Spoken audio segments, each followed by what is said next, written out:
Hello, everyone. A few announcements today. First off, please put your cell phones on silent, very important. Also, I'd like to let you know that our reading club is running the spring accessory fair from 1 o'clock to 6 p.m. So after this lecture, please head upstairs and go buy some bling. There's some nice things for Mother's Day, cards, bags, all sorts of things. Also, for those of you wondering, the next Science Demystified in June will be the second week of June. It's June the 10th on the Monday. I also just wanted to let you know that this evening on our Zoom, Counselor Mike Cohen is interviewing Ben Gonshore on his new novel, The Book of Izzy. And so those are all my announcements for today. So here, without further ado, Dr. Joe Schwarcz. Yeah. So we got potpourri of stuff for you here today. Unfortunately, we have to start with this, which, of course, as you know, is going on at McGill, and I hear them screaming all day. But anyway, the reason I'm starting with this is because they let off a smoke bomb, and I thought that would be interesting to look at scientifically. So that's what we're going to do. We're going to start off with a smoke bomb. And you've probably seen it. It's basically a tube. You ignite the tube and out comes the smoke. Now, this has applications. It has military application, of course. It has a police application. But these days, it's also used in ceremonies, because it can be, quite impressive. And if you've ever seen the jet planes fly when they leave behind the colors, it's very spectacular. You can get just about any color these days, and they sell them.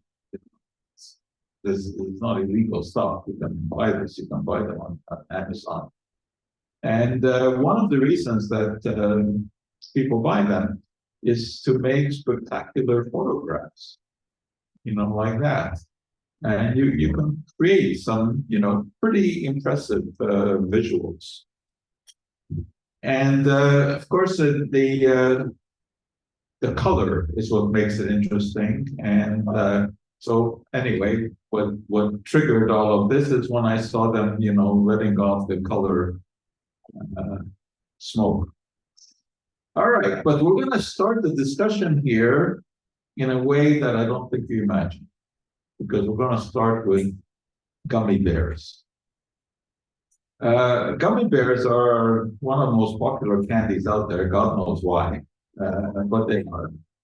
And the original ones are the Haribo ones. They're made by a German company.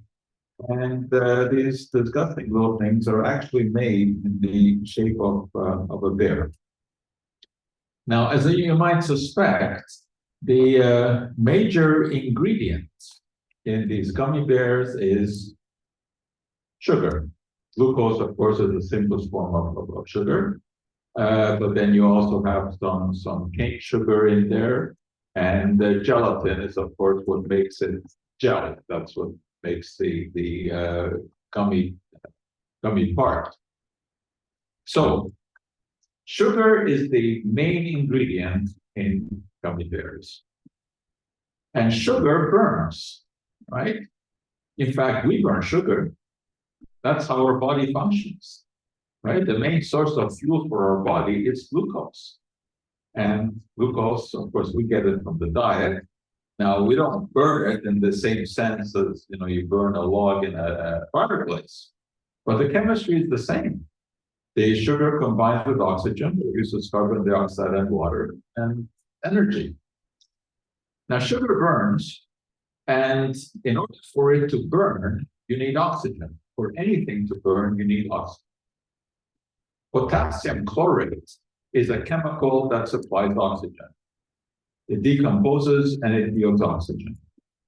And the product of that reaction, besides oxygen, is you get some potassium chloride. You've probably heard of potassium chloride because it's commonly used as a salt substitute, right, instead of sodium chloride.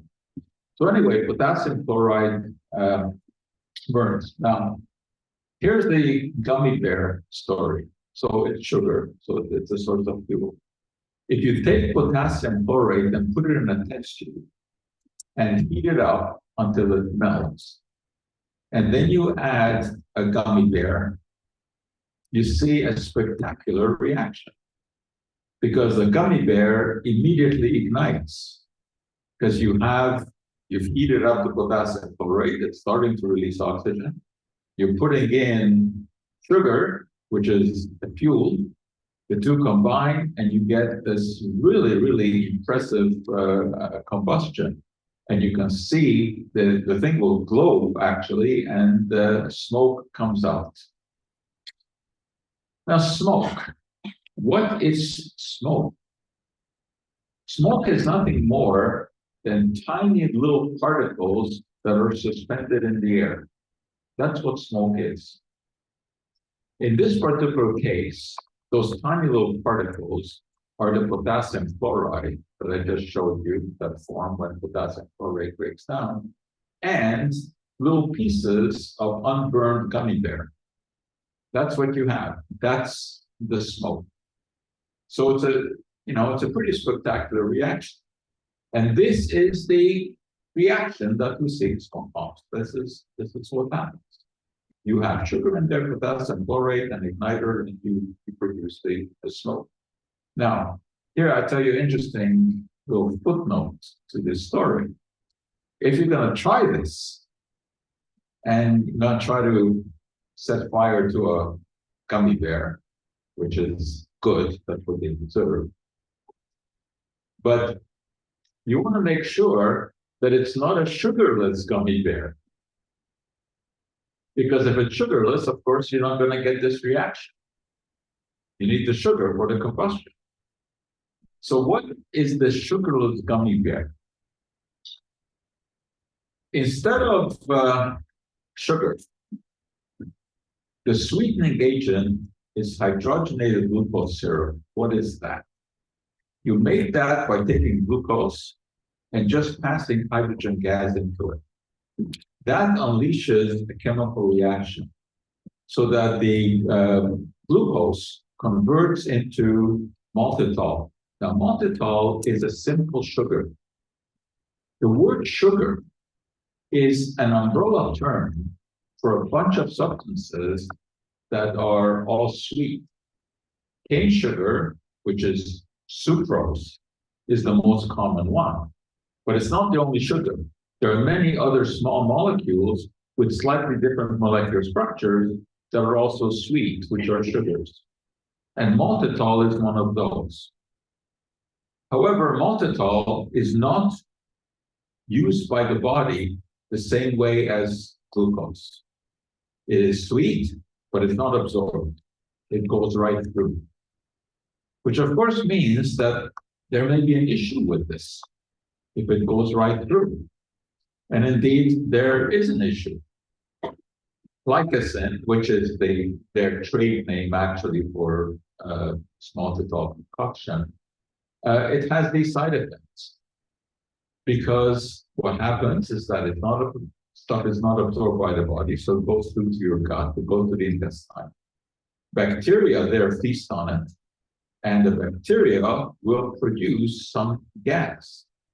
And that gas can be quite uncomfortable. In fact, there are some pretty interesting comments that have been made about this, about people who consumed the sugarless gummy bears. One guy said that it was like trumpets calling the demons back to hell. That's the sound that he made through the rear portals. Another one said, guttural pronouncement so loud it threatened to drown out my own voice. And yet another suggested that it emerged as a liquid, very much like napalm, because you could set fire to it. So as you can see, there are a lot of people out there who are not so happy with the sugarless gummy bear. So I just tell you this so that in case your grandchildren ever want to do the gummy bear experiment, you have to make sure that they are using the traditional gummy bear, not the sugarless variety. All right, now back to our smoke bomb. This is how they come. It's a cardboard tube. And what you have in there is potassium chlorate and sugar. But of course, you also have to ignite this in some way. So they come with an igniter, and there are several different kinds. Sometimes it's just a fuse that you light, and that's what these are. You literally light it with a match or a lighter. But the better varieties actually have an igniter, and it's what we call a wire igniter. And inside this little tube, which is immersed in the large tube, there's a bit of gunpowder and a surface that produces friction when you rub a wire against it. So basically, it's the same idea as a match, where you have something that is combustible and you rub it against the surface, and the heat of the friction sets it on fire. So to start one of these smoke bombs going, you just pull on the tab, and all of a sudden it happens, and it will release the smoke for about 60 to 90 seconds. The reaction gets very, very hot. So there's one other ingredient that is actually added to the smoke bomb inside of that tube, and that's just baking soda, sodium bicarbonate, because it is very good at absorbing heat. Sodium bicarbonate absorbs heat that actually will break down and release carbon dioxide, which in this case is good because it propels the smoke into the air as the carbon dioxide, which is a gas, escapes. Now, the most impressive kind of smoke bombs are the colored ones. And these days, I mean, they make them in really, really spectacular colors and see. Very, very impressive. So obviously you need something to produce the color. And what they use are organic dyes. The same dyes that are used to color fabric. For example, indigo would be one that they would use for the blue. And these are pretty complex molecules, and that's what they are. Orange and red, violet, etc. But these are the same dyes that are used in fabrics. As the sugar burns, it also produces carbon dioxide and steam. And those, of course, want to escape out of that tube, which means that they will push the smoke out. That's why you get this billowing smoke.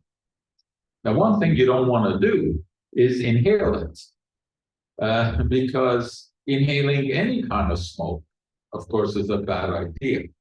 Any kind of particulate matter that gets into the lungs is not desirable. So you don't want to play around with these smoke bombs where you're going to inhale. There's another issue with them is, of course, it gets very hot. I mean, I told you, what a tremendously exothermic reaction this is. So you got to get rid of it. Once you ignite it, you don't keep holding it in your hand. And sometimes, it can even explode the hand. And there are cases like that where there have been pretty catastrophic events because someone held on to that smoke bomb. Unfortunately, at that demonstration, the guy didn't hold on to it. I wish he had. But he started on to throw down. Is there an odor? Yeah, burnt sugar. It kind of smells like caramel. Yeah. But you don't want to be inhaling it.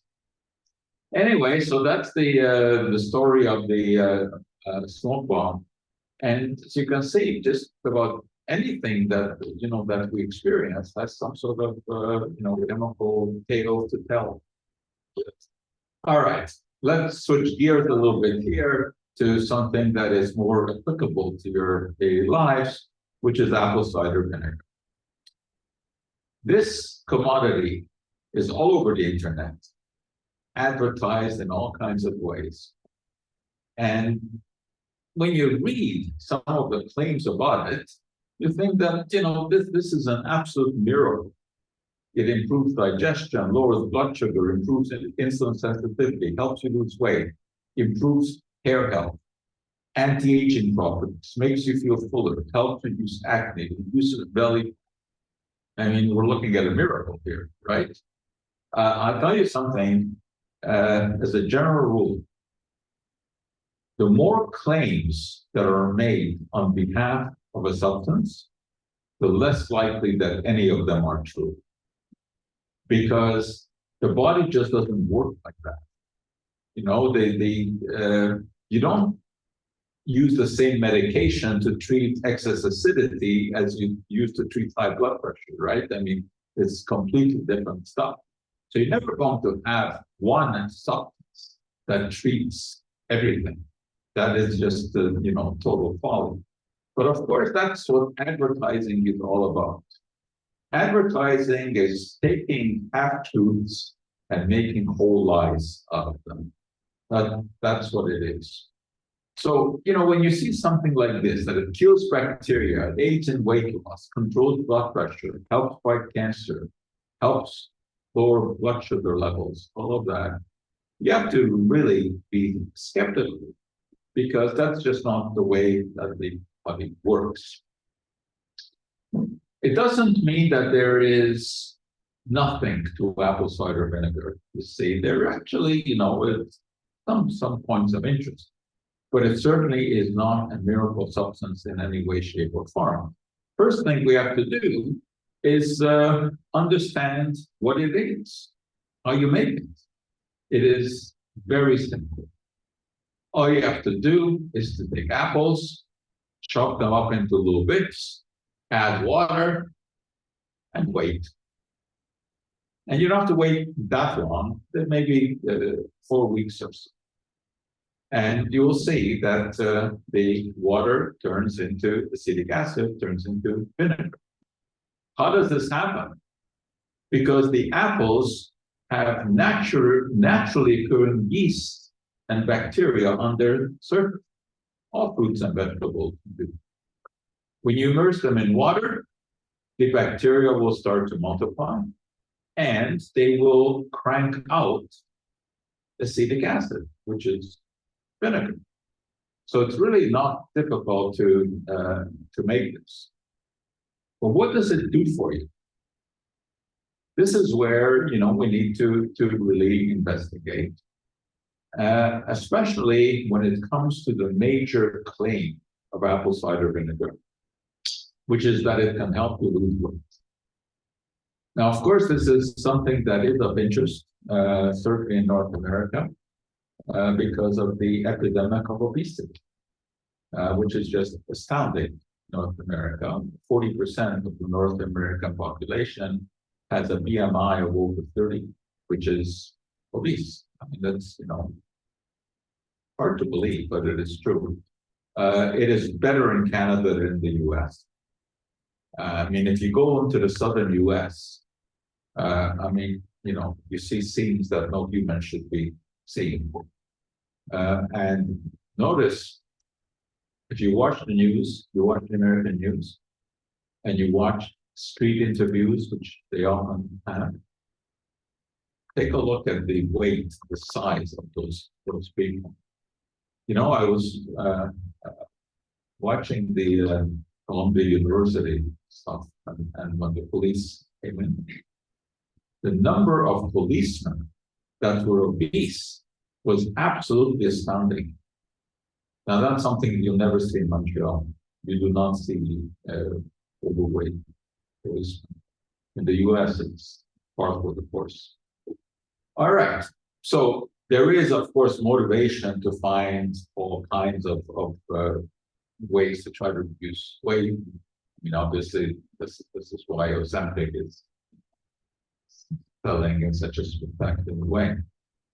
Now, when we look at apple cider vinegar, there actually are a number of studies that have been done on this, such as this one here, apple cider vinegar for weight management in Lebanese adolescents and young adults with overweight, obesity, randomized double-blind placebo-controlled study. Now, that is what we want to see in science. You want to see a randomized double-blind placebo-controlled study, which means that you take two groups of people. You're giving the drug to one, you're giving a placebo to the other, but nobody knows who is getting what until the study is over. That's the right way to do things. Well, they did this right.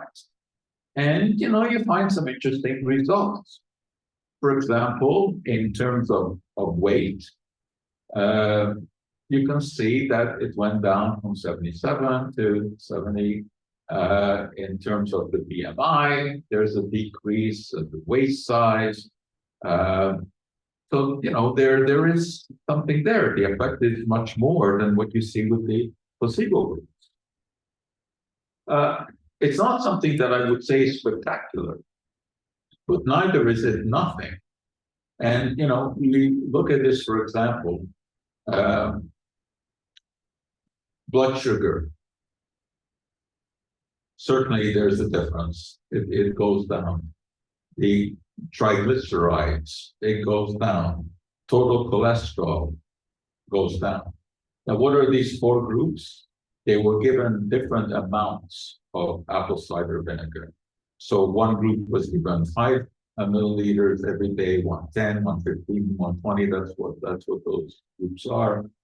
And it turned out that group 3, with 15 milliliters every day, was the one that had the best result, which is, of course, also surprising that the group 4 that actually had more didn't do as well. That is always sort of a point to note when your dose response relationship is not a straight line, because virtually with every medication, the more you take, the greater the effect, both positive and negative effect. It's, surprising here that group 3, which was not the highest intake, had the best results. But anyway, that's what they found. So there, is something to this. How do we explain it, that there should be any kind of result? Well, we know that, based on studies that you do in the laboratory and also with animals, we know that acetic acid or acetate has an effect on gut hormones. Now, the reason that we become satiated whenever we eat something is because there's a signal that is sent to the brain, the gut, saying, enough, we don't need to eat anymore. Okay? Well, it turns out that acetate can somehow interfere with those hormones. And those hormones, of course, are in the news a great deal. Semaglutide is what we're talking about. And you, of course, know it as Ozempic. Ozempic is a hormone that is secreted in the intestine that basically tells the brain, okay, enough food has come in, let's stop eating. Well, it turns out that, apple cider vinegar may have some effect on these hormones. But again, as I said, the effect is not great, but neither can it be totally swept under the carpet. It needs a bit further exploration. Now, one thing that I wish that they had done in this study is looked at ordinary vinegar to see whether or not that had the same effect. So, is it just the acetic acid, or is there something special about apple cider vinegar? Now, of course, apples contain a whole bunch of compounds of all kinds, right? They contain all sorts of what we call polyphenols, which are antioxidants. Maybe that's the key in the apple cider vinegar. So they should have had another arm of the study where they use regular vinegar, and maybe someone else will do that. So where does this leave us? Of course, you will see all of these kind of ads all over the internet. You know, the before and the after, and this is on TikTok, and you see this miraculous things after just 1 week. You know, you get these results. Well, as you know, you can't believe anything that you see on the internet, especially on TikTok, because anyone can post anything, right? And usually, of course, it is because they're also trying to sell something. And they're selling apple cider vinegar. So I don't think that there's anything to this weight loss thing. There might be something to the anti-diabetic effect, that is lowering blood glucose when you consume some apple cider vinegar before a meal. So anyway, the bottom line here is that forget about the weight loss. I don't think we have enough for this, but there may be some evidence for taking a spoonful of apple cider vinegar before eating a meal for diabetics. But still, that needs to be further explored. Now, when you take a look at apple cider vinegar, as I told you, all of the effects of converting the sugars in the apple into acetic acid, that is done by bacteria. Those bacteria are naturally present in the apple.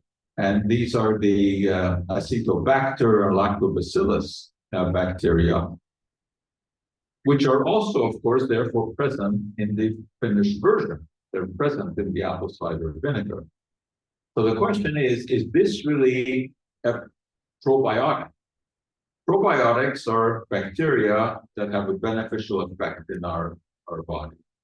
Well, I think in the case of apple cider vinegar, there is just too much potential variation in the kind of bacteria and the number of bacteria. So you cannot really label this as a probiotic, although that is also one of the ways that they try to market this thing.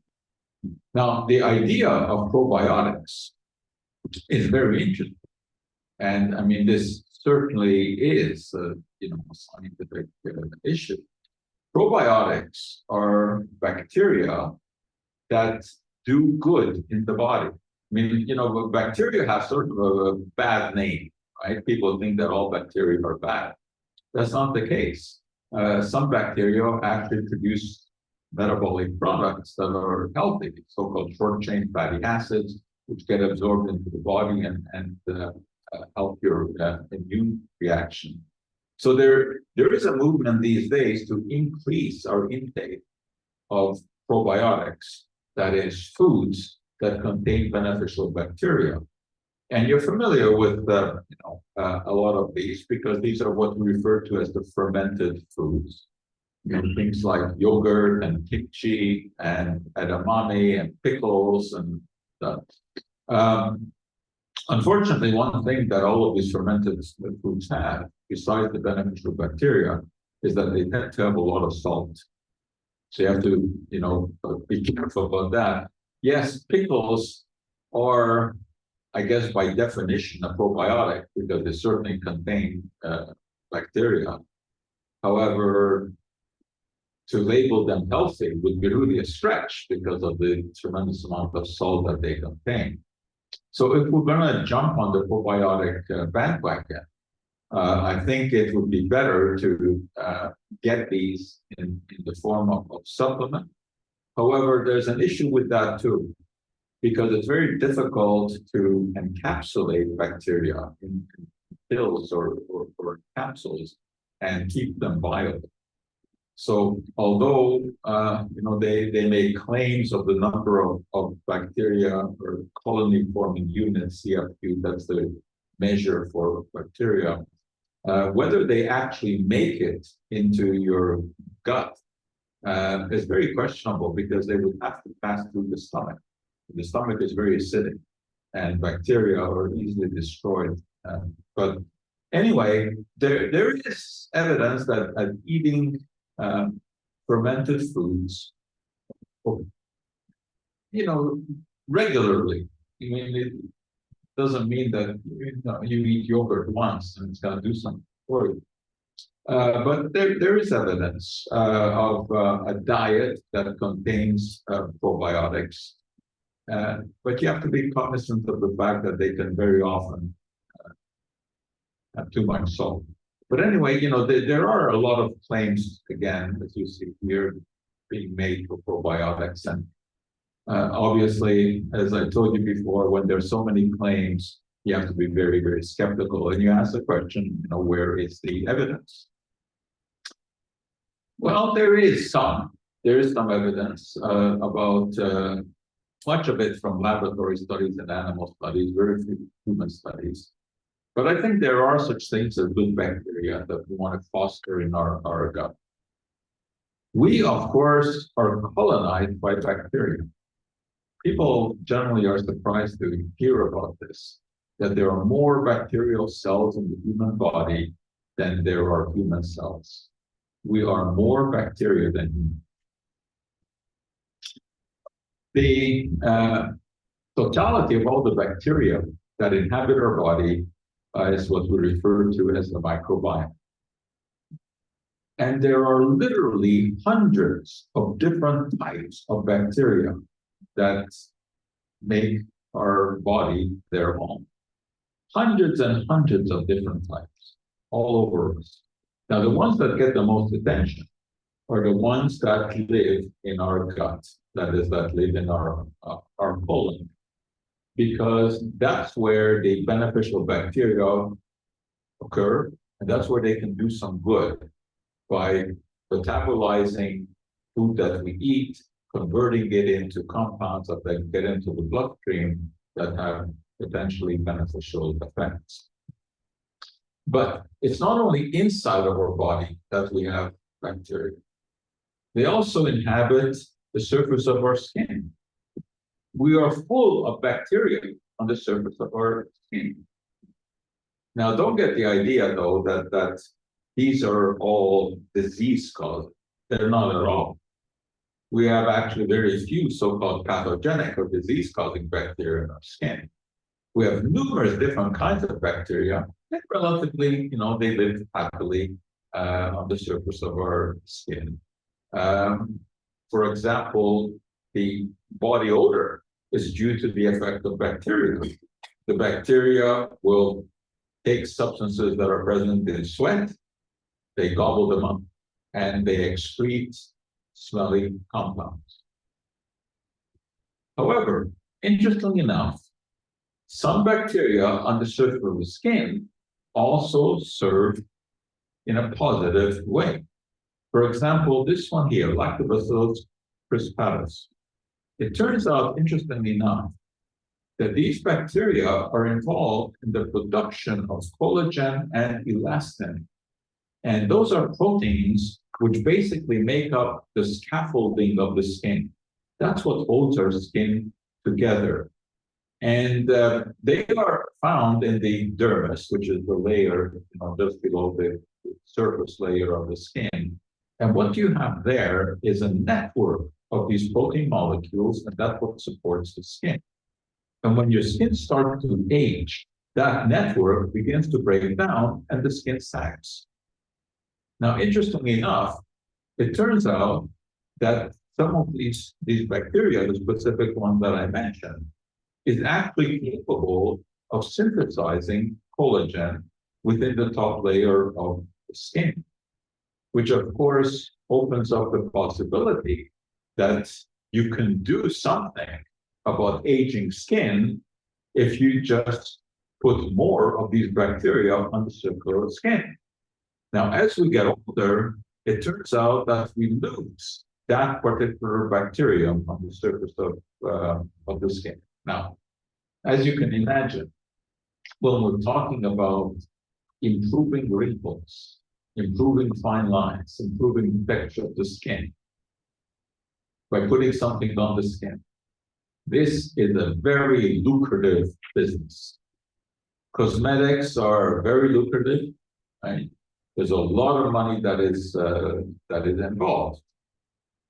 Now, the finding that these bacteria that can actually produce collagen in the skin, this was a very exciting finding, because if you can incorporate those into a cream, put them on the surface of the skin, maybe they will start synthesizing some collagen.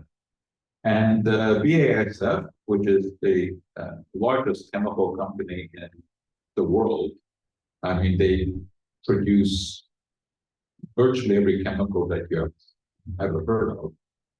But now they are getting into this game as well, into the cosmetic game.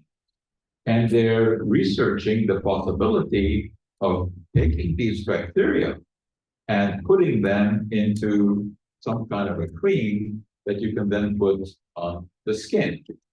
And they are not at a stage yet where this is being marketed, but they're doing a lot of serious research in this so-called chaotic rejuvenation.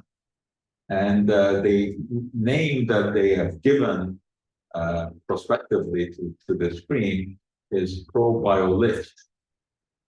Not a bad name. And the idea is that you're going to squeeze some of this into your hand and rub it on the skin, and the bacteria that it contains, which of course are not pathogenic, they're not disease-causing bacteria, they are going to produce some collagen, which is absorbed into the skin, and it will take away your wrinkles. What evidence do we have? Well, the evidence that they show us is this kind. The collagen levels before and after using this product, 56 days. And this is some sort of special photography that shows you the amount of collagen that you have present in the skin. And obviously, after the 56 days, if we go by these pictures, there's more collagen there. The question that you need to ask, though, what does this mean on a practical basis? Yes, it's a sort of a nice picture that you can put into a scientific publication, to a journal, and show that there is actually some sort of effect. But does this mean that someone who has been using the screen is going to walk into a room and you're going to notice, Jesus, they have better skin, right? That's a completely different question. And this is something, that we face not only in this particular area of cosmetics, but in many other areas of life, is that statistical significance is not the same as practical significance. When you publish a scientific paper with statistical significance, it just means that whatever you found is not likely to have been due to luck. Okay? It doesn't mean that it has major effect in everyday life. That's a completely different question. Anyway, what they claim is that the skin shows 10% improvement in elasticity. How do you get a number like that? Because they have special instruments that can measure the elasticity of the skin. But it doesn't mean that you're going to see a difference in someone. But nevertheless, you get a publication out of it. So we'll have to wait and see. They're already advertising the stuff, even though it's not yet on the market. And this is the picture in the ad. Who knows what that means? How do you even know that she used the stuff? Yeah.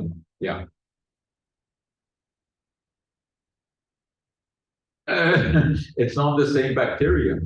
Okay, this is a very special bacteria. Yeah. So anyway, as you can imagine, they're going to gear up the marketing for this. They'll call it natural and preservative-free and vegan and clinically tested and probiotic.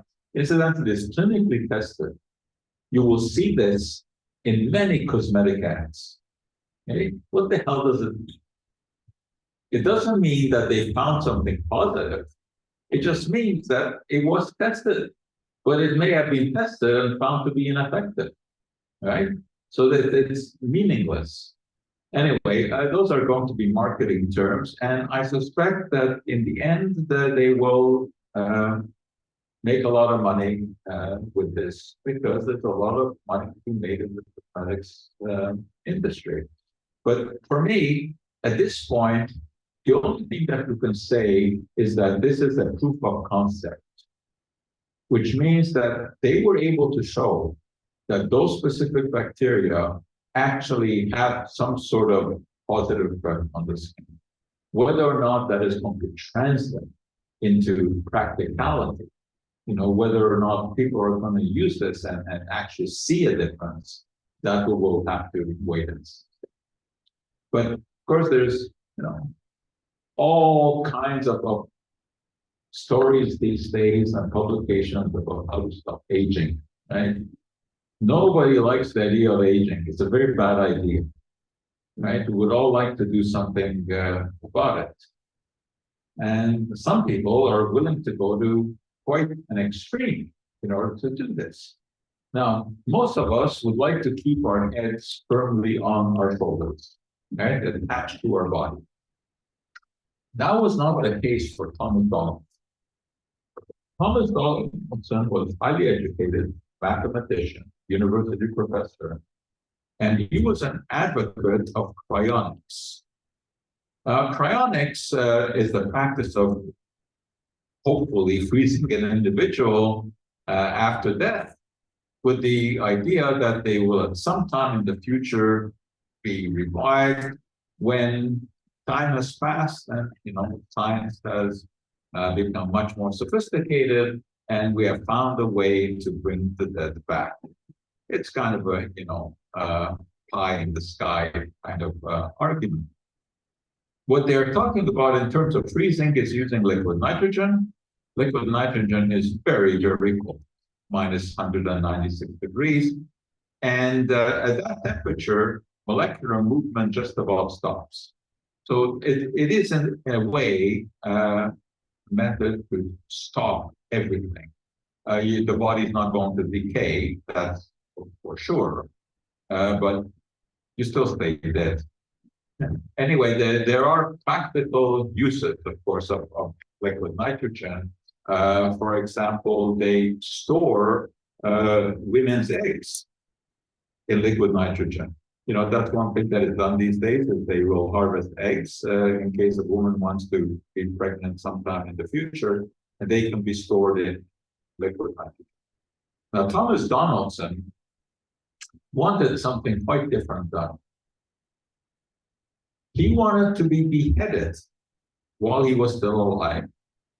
Now, of course, he wouldn't be alive much longer after his head was removed, but he wanted to be beheaded and his head to be stored in liquid nitrogen so that at some future time he could be reanimated.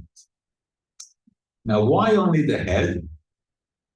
Because he said that by the time that we've figured out how to reanimate a body, they will also have figured out how to clone a body from cells.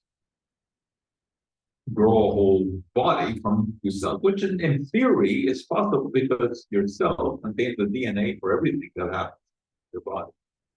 So anyway, he wanted this done. He petitioned he was in California, he petitioned the California government to allow this to be done. Because he said that it's my life, it's my death, and my choice. Well, the government didn't buy it, and they refused. Now, the company that he had in mind to do this exists. California, where else? It's called Alcor. And what this company does is freeze people as soon as they have died. Of course, it would be illegal to freeze anyone before they have died because that would be murder. So they freeze the body immediately after death and store the body in these containers. These are filled with liquid nitrogen. Thomas Donaldson, unfortunately, developed a brain tumor, and he died in 2006. But in his will, he wanted this preservation, and he was indeed frozen right away after he died. and they store in one of these containers that alcohol, waiting to be reanimated. It's gonna be a long wait. How old was he? Oh, how long he's been in there? Since 2006. He died in 2006. Oh, Walt Disney, no, that's a myth. It's a myth. Walt Disney was never frozen. Walt Disney buried in Los Angeles. I know this is all over the internet that it was frozen. It's just not true.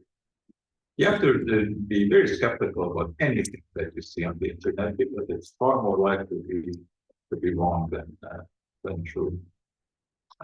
Anyway, it's not cheap to do this. You know, with liquid nitrogen, constantly has to be changed, right? It's about $300,000. Now, strangely enough, they want payment up front. They're not willing to wait until you are reanimated. Well, along with Donaldson at this alcohol facility is Ted Williams, the great baseball player. However, not in the same way. If you look at this facility, the alcohol facility, you see that there are some containers that are much smaller because they hold only heads. Yeah. And Ted's head is in there. That's what his children wanted. And again, the argument is that you don't have to have the whole body because if we be advanced enough for reanimation, you can clone the rest of the. Anyway, this of course is nonsense. Once you're dead, you're dead. You are not coming back. But if you want to put off death to the very last moment, what you can do is watch your diet. Right? That is at least realistic. We can do something about that. But one of the simplest things to do is to cut down on a substance that we don't want to cut down on, which is sugar. Right? As we know, sugar makes the medicine go down. That's what Mary Poppins told us, right? If you can't believe Mary, who can you believe? But of course, we know that there's a sour side to this sweetener. And over the last decade or so, we have seen a huge number of publications emerge about the negative aspects of sugar. This paper will look at the conclusion.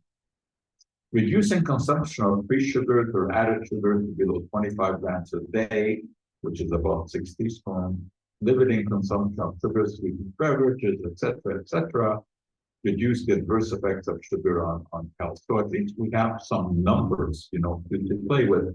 And we have a lot of publications. I mean, I'm not going to bore you with this, but I could go on hundreds of publications that discuss the sort of the downside of sugar in every possible way, including this one here. Association between dietary sugar intake and depression. Now that is relatively novel. I mean, we've heard a lot about sugar and obesity, sugar and heart disease, sugar and cancer, but now sugar and depression. Well, this study was carried out by the National Health and Nutrition Examination Survey in the US. This is an extremely good study. What they do is first telephone interviews with people, asking them about what they eat. And it's a long list of, you know, do you eat such and such a food X number of times a week, etc. And none of the people are asked about the different kinds of foods, the serving size, etc. And then they were also asked about their mental fitness. And there are, you know, questionnaires like this about depression. And, you know, I mean, these are made up by psychiatrists, psychologists, so they know how to diagnose depression. And what came out of this study when they evaluated depression, and what they found, that there was a link to sugar. That is that people were more likely to be depressed if they ate a lot of sugar. And we're talking here about 90 grams of sugar a day, which most people eat more than that. Now, there are some pitfalls with this study. One, which is quite significant, is what we refer to as reverse causation. Maybe it's not the sugar that makes people depressed, but depressed people are more likely to eat sugar because it makes them feel better, right? So that is something that really has to be pieced out of this study. The other thing is, these food recall questionnaires. People, first of all, don't know exactly what they eat.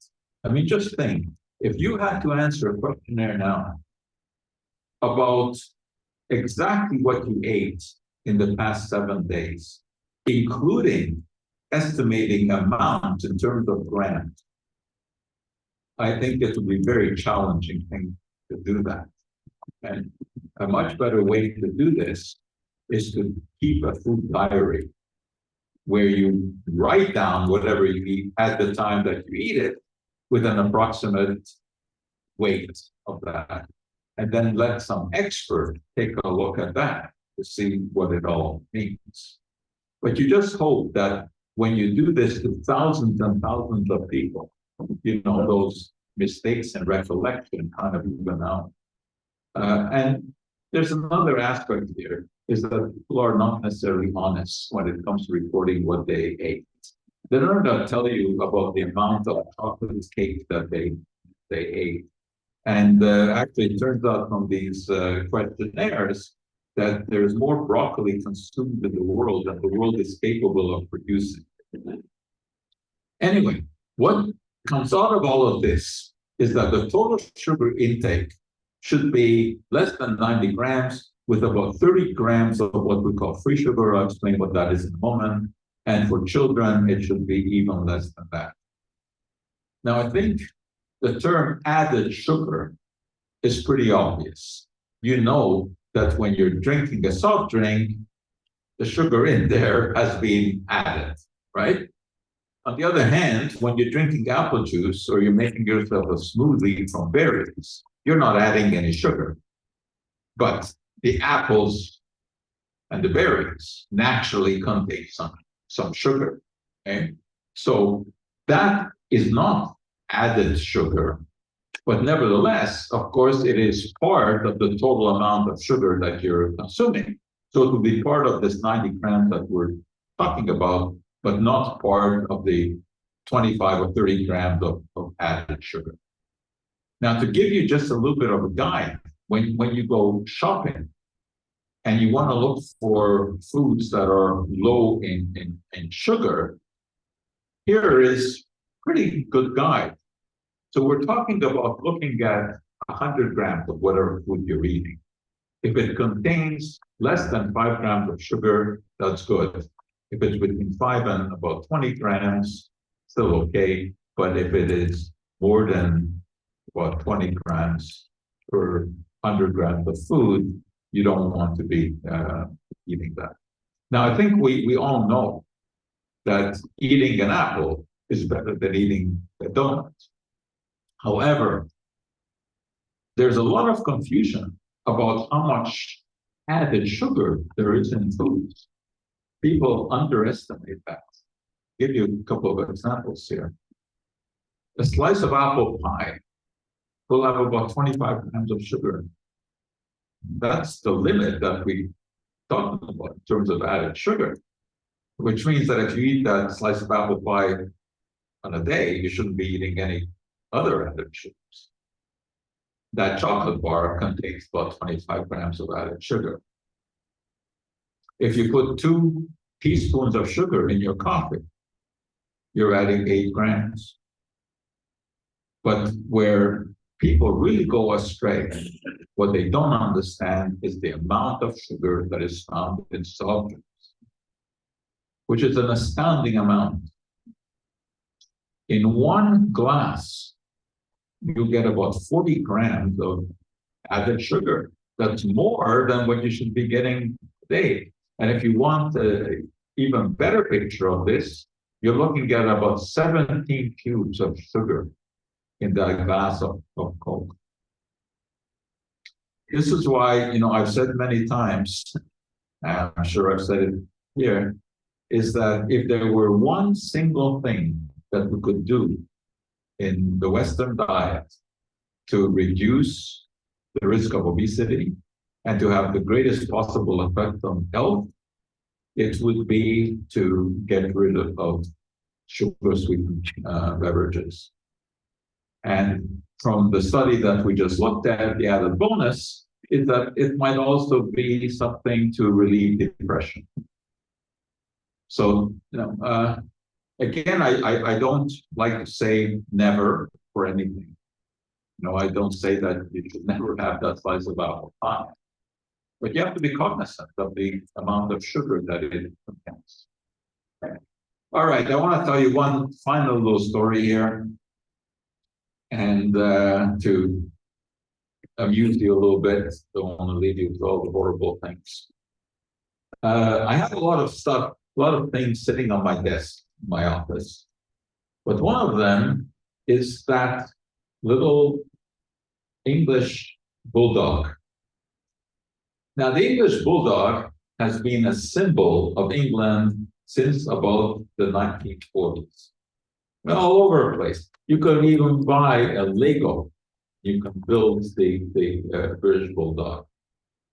But when it really started to become famous and really symbolic of England was when people noticed the resemblance between the bulldog and Churchill, right? And that really is what made the bulldog famous. Now, why do I have this thing sitting on my desk? Because I like James Bond. I've followed that series ever since the beginning. The very first one, of course, Dr. No, with Sean Connery, who of course was James Bond. Right? The others were actors playing the role of James Bond. Anyway, the bulldog that I just showed you appears in 3 of the James Bond movies. And it sits on the desk of M, who is the head of the British Secret Service, known as M16. And you see the dog there in 3 of the movies. The first one was Skyfall. And then there's an explosion at the M16 office. And they are trying to kill M, the head of M16. And they're not successful. But the whole building essentially is destroyed. And the bulldog survives. In the next film, M dies. But we find out that she has left the dog to James. And so he keeps it. So that bulldog, if you take a close look at it, has scars on its face, right? Why? Because it had to be glued together after the explosion in the movie. So when James is given it, this is the bulldog that he is given. So, of course, I like it because I like the James Bond movies, but there's a chemical side to this as well. He's made of porcelain. Porcelain is a very interesting material. It's named after a seashell, and you can see why. The seashell is very shiny and has silky texture. Porcelain was first made in China, which of course explains why it's sometimes called China, right? Your Chinaware, your dinnerware. And the Chinese were able to make porcelain, over 1,000 years ago. Some of it really, really impressive. You can see beautiful porcelain pieces.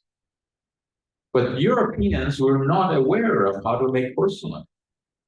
It was a very expensive commodity that was imported from China until Johann Friedrich Göttger, a German alchemist, was given the task by Augustus the Strong, who was the ruler of Saxony, which was part of Germany, to find out how you make porcelain.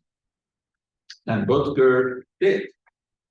And as we now know, porcelain is made by taking kaolinite, which is a type of clay, sand, silicon dioxide, feldspar, which is a type of mineral, heating these up to a high temperature, and that's how you make porcelain.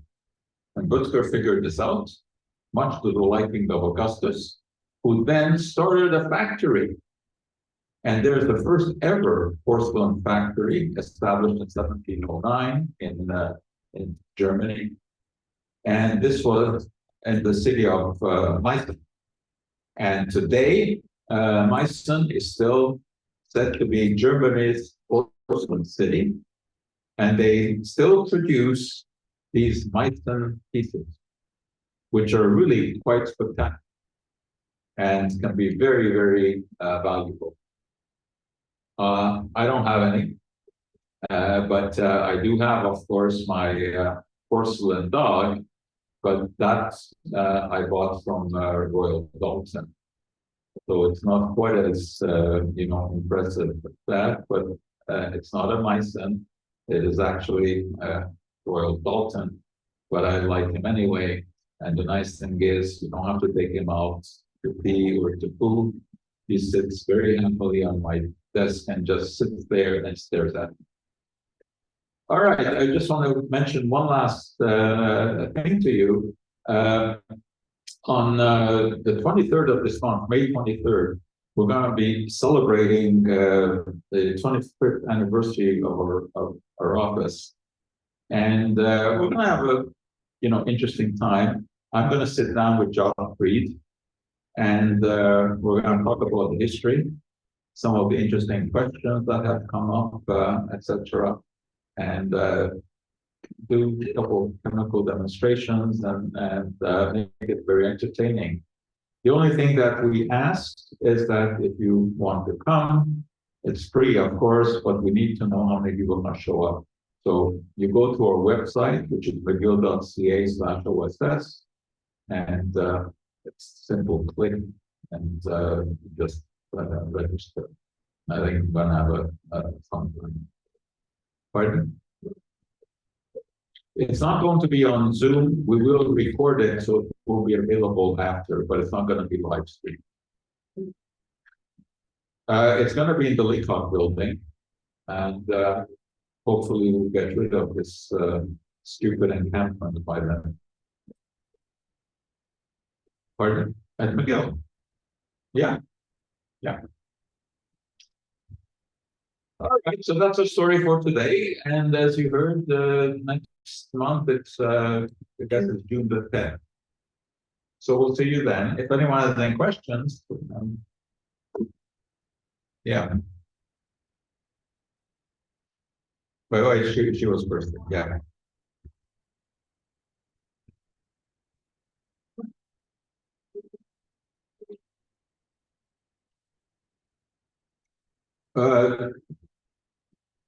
It's in the lactobacillus class, but lactobacillus is a big class. So the one that just to give you the exact.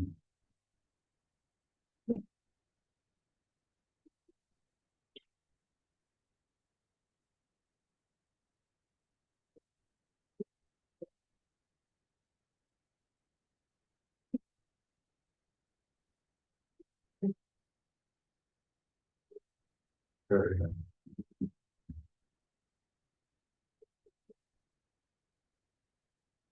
Does anyone by any chance have any real Meissen porcelain?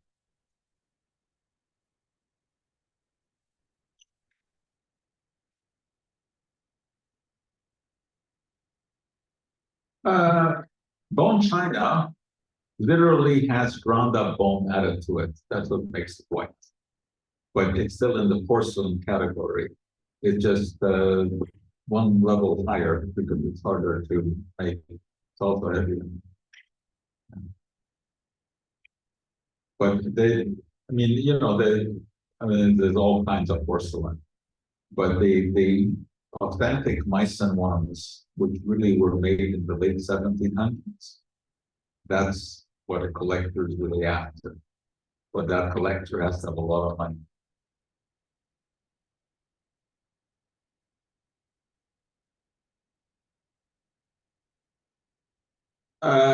Any kind of acid will have antifungal properties. So, vinegar will have antifungal properties. I mean, there's nothing really special about apple cider vinegar. But yeah, it won't work on nail fungus. No, nothing works on nail fungus.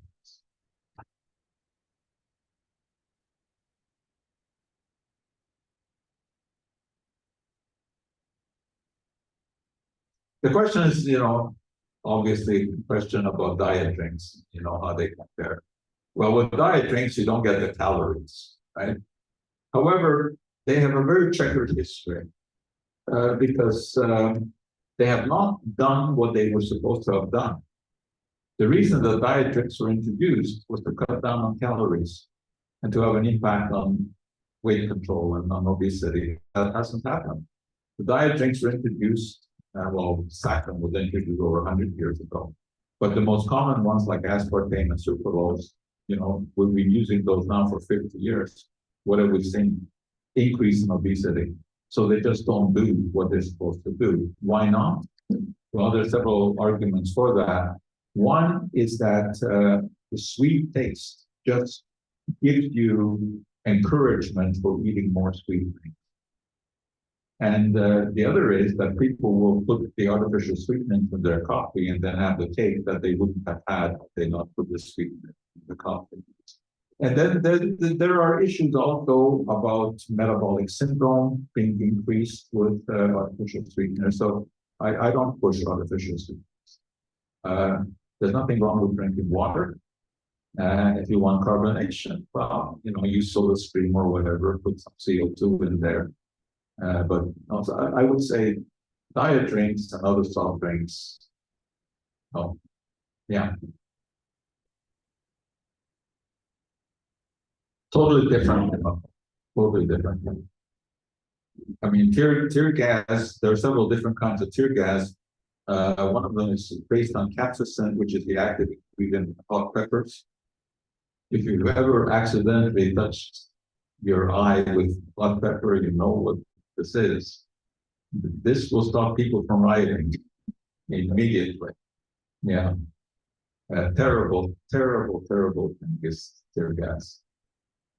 Yeah.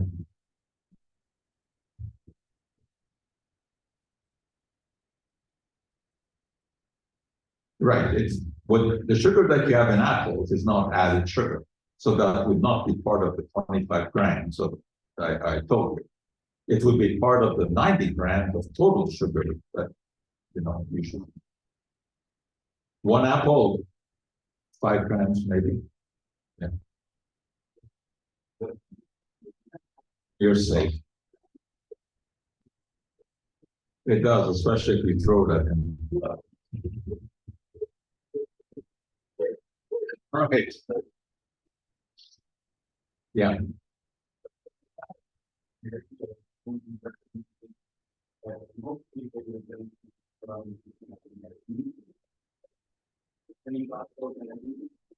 Yeah.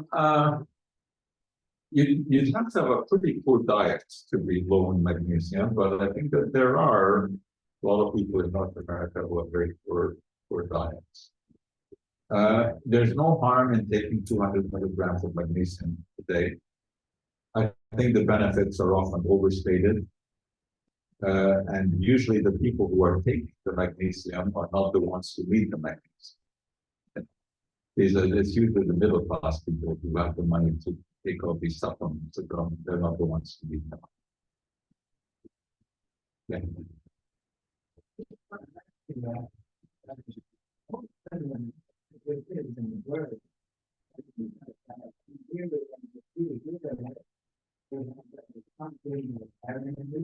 Yeah, Harry the Younger.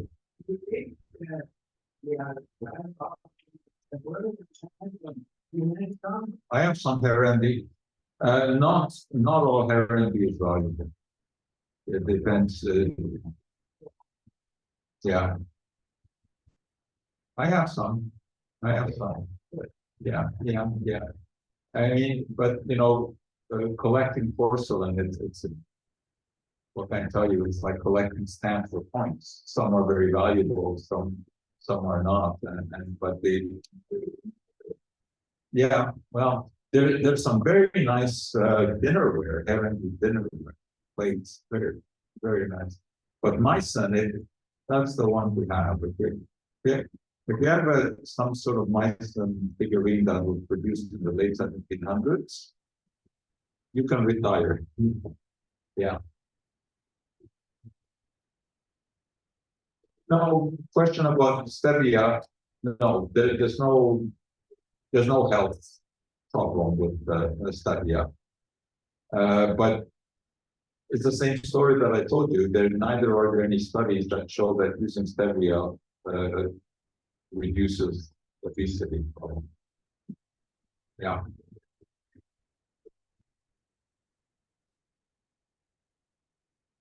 Hydrogenated fats you should be concerned about, and that's because the hydrogenation process produces what we call trans fatty acids. That's not good. But anyway, most manufacturers now have gone away from that, so you rarely see hydrogenated fats.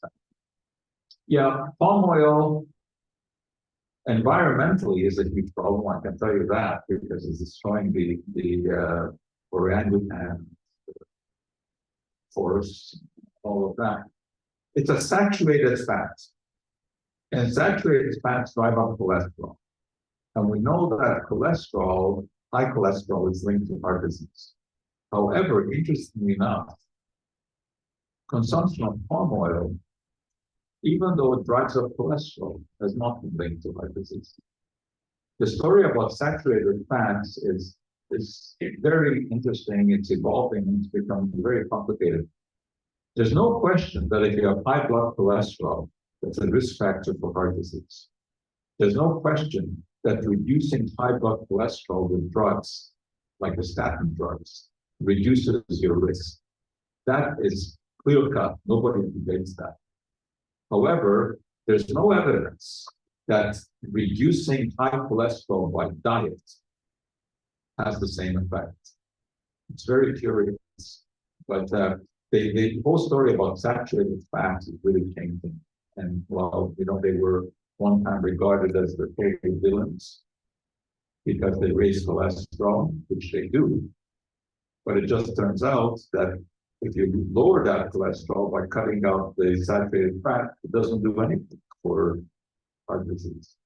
So I think the whole question about fats has been overblown, and worries about it overblown.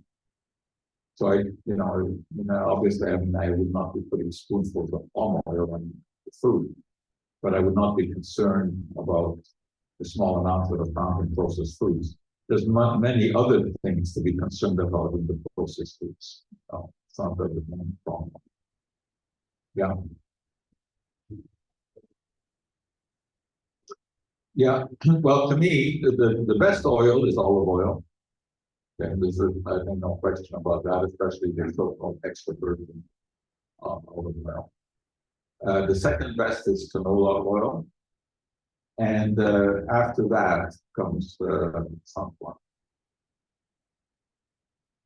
Corn oil, no. Corn oil is one of the poorer oils because it's corn oil is very high in linoleic acid. There's a lot of concern about that because it causes inflammation. Grapeseed oil is good, very expensive. I mean, yeah. I don't know. I don't look at this one. Yeah, grapeseed oil is a good one. Yeah. You can cook with olive oil. Yeah, you can. You don't want to use it for frying repeatedly because it has a relatively low smoke point. But if you keep the temperature down, absolutely you can use olive oil. I fry it on the oil. Yeah. No, you won't. You won't. Yeah. Yeah. Use which? Well, you can't take it. The question is, does it do anything for you?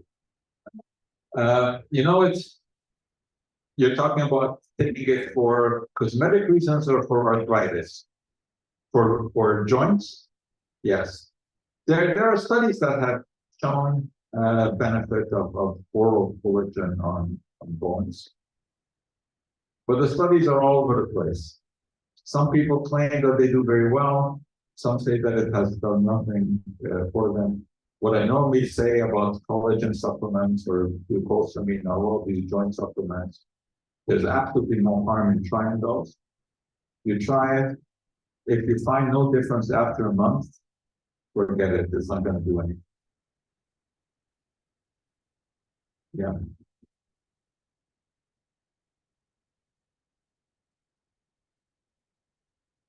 Yeah. YUKA app to check sugar content of what? Yeah.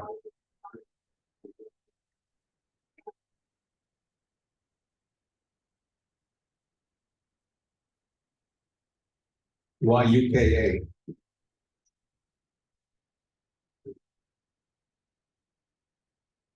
Okay.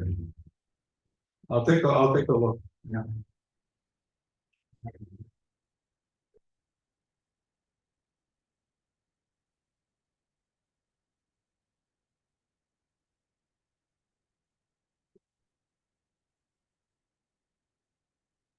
Why would you go to Walmart? Yeah.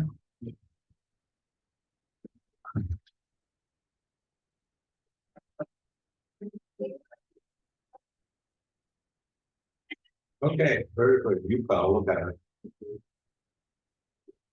it. Yeah. It means they're using ours as a sweetener, either stevia or aspartame or sucralose. No soft drink is good, whether it's sugar or not sugar, garbage products. All right, see you next time.